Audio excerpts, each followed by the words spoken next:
sõbrad kirjutasid mulle, et ela 100-aastaseks, meil on sind vaja.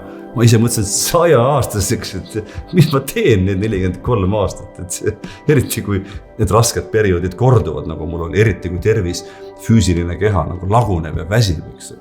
Et sellepärast tulebki ennast hoida, tuleb olla kontaktis teistega. Ma räägin endast praegu, eks. Ma pean olema mängus, ma pean panustama ja näiteks mina saan tööst energiat, oma koolitamise tööst ja ma saan energiat, ma annan midagi välja, kellegi läheb mingi pilt selgemaks, tunne läheb tugevamaks, mulle tuleb see kuhjaga tagasi. Nii et ma pean, mina pean töötama, et üldse oleks mõtet elada ja et saaks elada.